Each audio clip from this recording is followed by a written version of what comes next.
Painéis da Obsessão 19. Programa de Evolução. À hora convencionada, reuni-me com os amigos Bernardo e Dr. Lustosa, após o que demandamos à cidade onde Maurício residia. Depois de uma rápida viagem, nos deparamos com um pequeno burgo interiorano, onde as pessoas invariavelmente se conhecem e se estimam, sem os tumultos e agitações dos grandes centros urbanos. No seu bucolismo, a cidade agradável parecia tomada pela paz. Não obstante situada em região habitualmente calcinada pela falta de chuvas, o seu povo trabalhador respirava uma psicosfera de fraternidade amena. Às 20 horas, estávamos na casa onde se deveriam reunir pessoas interessadas no conhecimento do Espiritismo. Na cidade de tradição católica e conservadora dos hábitos religiosos da Igreja Romana, era a primeira vez que se falaria claramente sobre a doutrina espírita para um grupo de curiosos e interessados. Aproveitava-se a estada, por alguns dias, de dedicado médium residente em lugar próximo, relativamente, que cultivava o conhecimento espírita, afadigando-se na vivência dos postulados que abraçava, mediante o exercício da caridade e da propaganda das lições felizes que se apresentavam como solução para os ingentes e angustiosos problemas humanos. O grupo não excedia 15 pessoas reunidas na ampla sala de refeições da família, que hospedava o trabalhador do Evangelho Redivivo. Maurício havia sido informado do acontecimento e, porque lhe bailasse na mente as recordações do encontro espiritual com a benfeitora, anuiu de bom grado em comparecer ao ato. Fizera-se acompanhar por alguns outros membros da família, também ignorantes dos ensinamentos kardecianos, que esperavam, inquietos, esclarecimentos para as dúvidas que acalentavam. Outros, sim, também por verem algum fenômeno mediúnico, em razão do conceito equívoco que se mantém em torno do espiritismo como sendo manifestação mediúnica. A irmã Angélica superintendia a reunião que tivera o cuidado de promover, tendo em vista um ensejo para o despertamento do seu pupilo, ao mesmo tempo em que ensejava uma correta divulgação da mensagem racional espírita, abrindo o campo de trabalho em área nova para futuros cometimentos. Logo a defrontamos. A amiga afetuosa esclareceu-nos quanto aos objetivos buscados e apontou-nos com simpatia o médium palestrante. Trata-se do nosso irmão Antônio Fernandes, esclareceu afável, que veio ao conhecimento espírita batido pelos látigos do sofrimento, após perturbadora provação nos anéis constritores da obsessão. Portador de mediunidade espontânea e com muitos compromissos negativos com a retaguarda, de cedo nele se instalaram as matizes de tormentosa obsessão, que, por mercê de nosso Pai, não o levou ao manicômio ou ao suicídio. Sofreu agruras e inquietações que conhecemos nos processos de tal natureza. Todavia, a pouco e pouco, despertou para as realidades mais eloquentes da vida, esforçando-se pela própria e pela iluminação dos adversários que o comprimiam psiquicamente, na demorada injunção perniciosa. Amparado por familiares credenciados que estagiam em nosso campo de trabalho, ele foi orientado e soube aproveitar as diretrizes recebidas, incorporando-as ao dia a dia da sua atual existência. Certamente que ainda não se liberou em totum dos conflitos e das turbações mentais, derrapando com alguma frequência em quadros depressivos que o anestesiam temporariamente.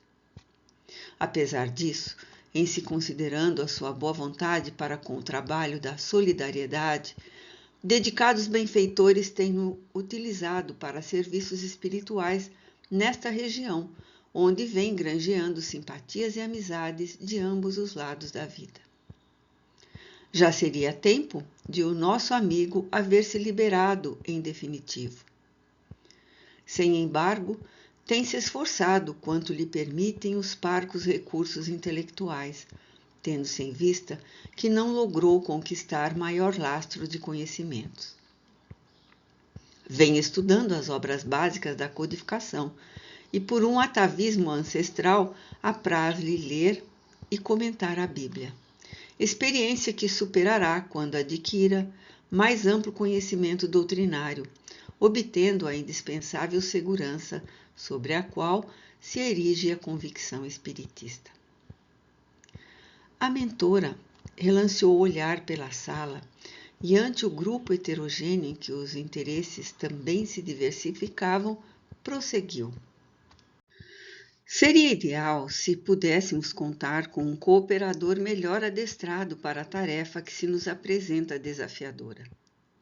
Como, no entanto, não conseguimos encontrar anjos em nosso campo de ação, porque ainda não merecemos a sua convivência e não dispomos de servidores ideais, somos felizes por poder contar com obreiros modestos, caracterizados pelo espírito de serviço, com coragem suficiente para vencer os preconceitos e as conveniências dos grupos sociais e das pessoas negativas, afadigando-se na distribuição do bem.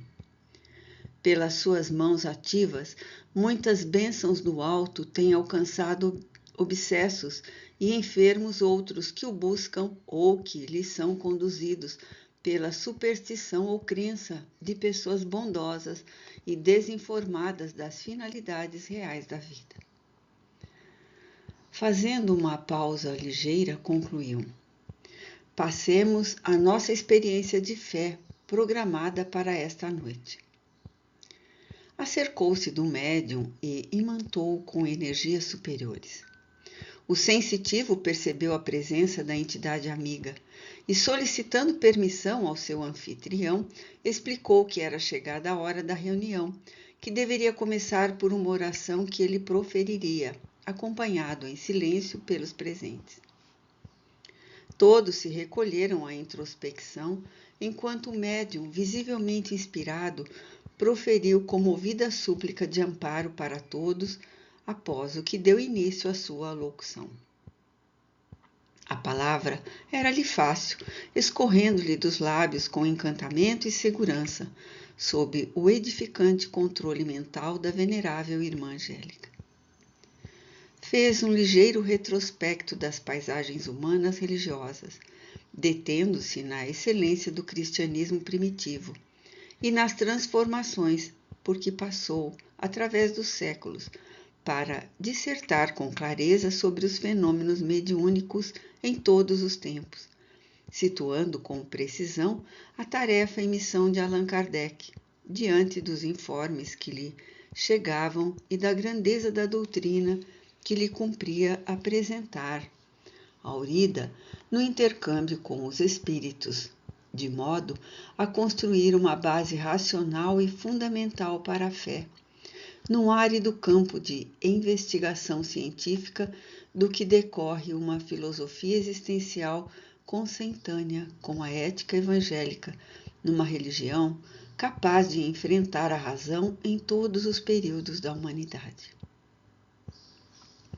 A sua forma simples de expressar o pensamento que lhe era transmitido enriquecia-se, não poucas vezes, de beleza cristalina, porque a verdade, na sua expressão de profundidade, é simples, sem retoque e pura. A emoção, por inúmeras vezes, visitou-o e ao grupo numa comunhão mental e emocional sincera, como se estivesse contemplando com os olhos espirituais uma nova humanidade que ali se desenvolveria, numa imensa gleba a ajoirar que, desde aquele momento, apresentava-se ditosa. Ao terminar, foi vivamente aplaudido, abraçado entre sorrisos e encômios, aliás, desnecessários, mas habituais em acontecimentos deste porte.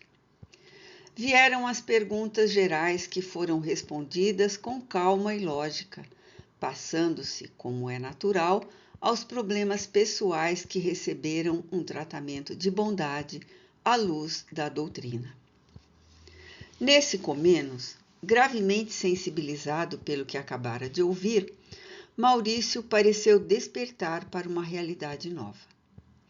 Tudo agora lhe era claro, familiar, simples de tal forma que se interrogava como lhe fora possível viver até aquele momento sem a identificação com esses conceitos e ideias. Um súbito entusiasmo pela vida lhe assomou, dominando-lhe o espírito, e prometeu-se dar à existência, dedicar-se a essa revelação que se lhe apresentava maravilhosa, confortadora. Acercou-se do palestrante e percebeu a simpatia irradiante do medianeiro, com o qual se identificou por afinidade ancestral, desconhecida que lhe desbordou os recônditos da alma. O trabalhador da causa percebeu-lhe o estado íntimo, a timidez e a ansiedade, sendo teleguiado pela instrutora a facilitar o intercâmbio de ideias. Então, abriu o diálogo, que lhe parece a palestra especialmente considerada à sua juventude? Diretamente abordado e algo confuso pelo inesperado, Maurício respondeu: foi uma excelente experiência de que eu muito necessitava. Tudo quanto eu sabia sobre essas coisas era deprimente, negativo, surpreendendo-me agradavelmente ao constatar o conteúdo fascinante e lógico de que é portador o Espiritismo. É natural, ripostou o expositor. A ignorância e a má-fé sempre difamam o que desconhecem, apresentando com as tintas fortes da própria incúria aquilo que não deseja que se expanda nem alcance outras áreas humanas. Que deverei fazer para tornar-me um espírita? Indagou o interessado. Descubro que eu sempre soube como se expressa a justiça de Deus e como funcionam os mecanismos da vida. Só que eu não me dava conta de que esses raciocínios, que às vezes me visitam, já estão elaborados e ganhando campo nas mentes humanas. O interlocutor sorriu, redarguindo entusiasmado. A verdade não é patrimônio de indivíduos nem de grupos. Tem caráter universal. É a mesma em toda a parte, em todos os tempos, variando na forma, no vestuário, com que se apresenta para ser oferecida aos homens. O Espiritismo é uma doutrina perfeita na sua estruturação científica, filosófica e religiosa, tendo muito a ver com os diversos ramos do conhecimento, que aclara, já que investiga as causas, enquanto a ciência examina os seus efeitos.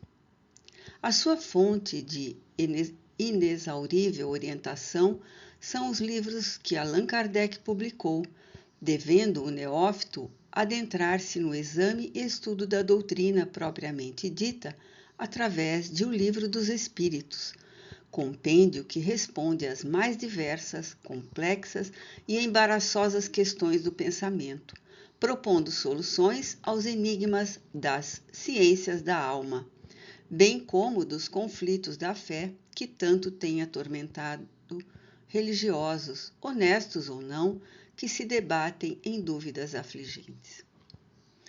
Pois candidato-me a lê-lo, a estudá-lo, meditando esta nova filosofia de que muito necessito.